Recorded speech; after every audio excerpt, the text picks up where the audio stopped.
Hublot, the brand that everyone says is only about big, showy watches, there's never anything interesting on the inside, usually like a Solito movement, and they're definitely way overpriced, right?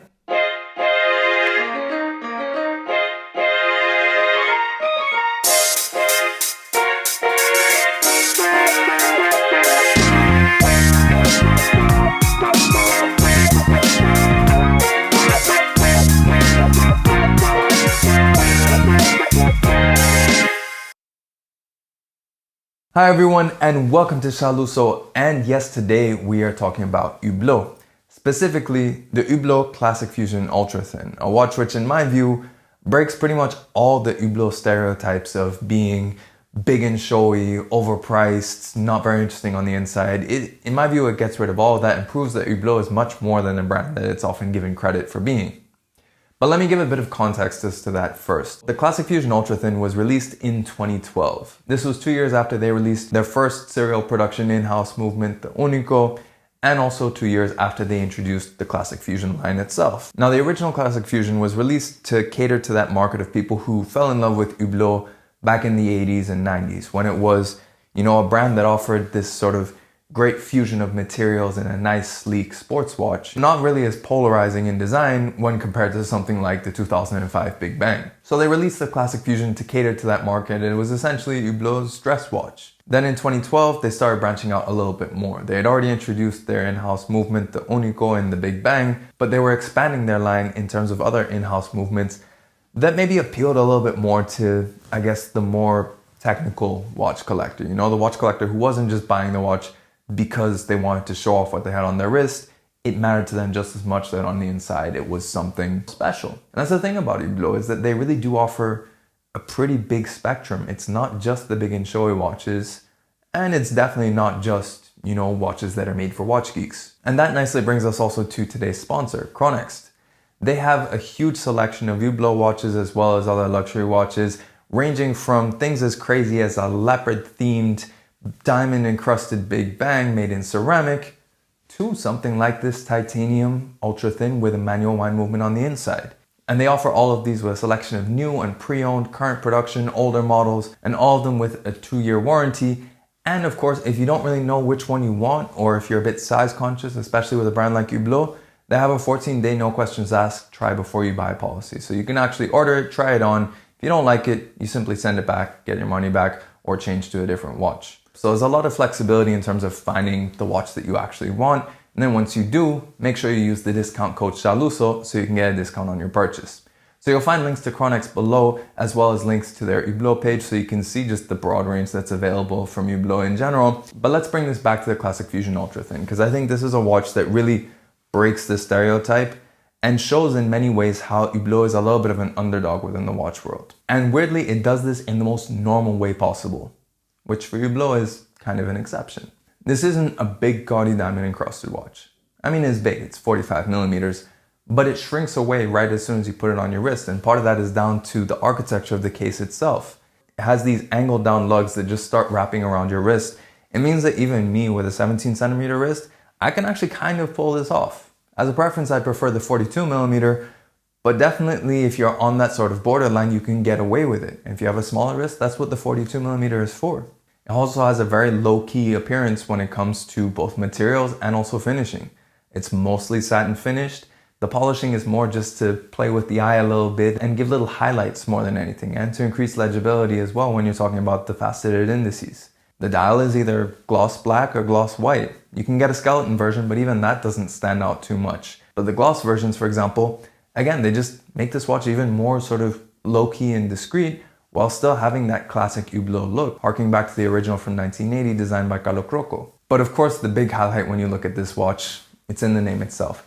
This is an ultra thin watch. It measures only 8.5 millimeters thick. And that's just the tip of the iceberg in terms of the positives that this watch has going for it. At only 8.5 millimeters thick, not only is it horologically impressive because it's difficult to make a watch that thick. I mean, for context, something like a Rolex Oyster Perpetual, that's 12 millimeters thick. It's definitely something impressive, even more so when you consider the movement is only 2.9 millimeters thick.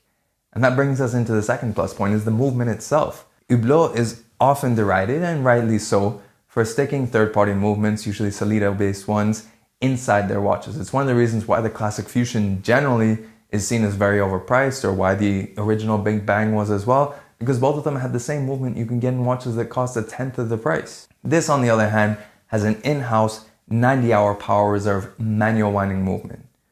That on its own, if it was in any other brand, it would have people clamoring all over it, watch nerds specifically. Because honestly, what other competition does it have in terms of those sorts of specs? Usually when you think of a manual wind dress watch, you're thinking of something like an old Patek or a Vacheron or a JLC perhaps. This is a completely different player within that world of dress watches. And even the finishing is nice. The plates and the wheels are all given a satin finish that sort of matches what you see on the front.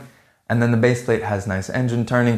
It doesn't have too many bevels, but you know, when you consider what this watch sells for and what it's competing against, you know, you kind of have to spend a fair bit more money if you want that sort of extra level of finishing that you see in something like a Patek or an Audemars. But then the last positive, and this is something that I don't think is breaking the stereotype of Hublot, it's just something that's not really discussed with it, but I see it on almost all their models, and that is the comfort. Their mix of materials isn't just aesthetic, or it isn't just for putting something on a spec sheet. It actually plays into the comfort of the watch as well. Being titanium, it's extremely light. The rubber on the inside of the strap means that the watch is even more comfortable, especially in summer months, for example.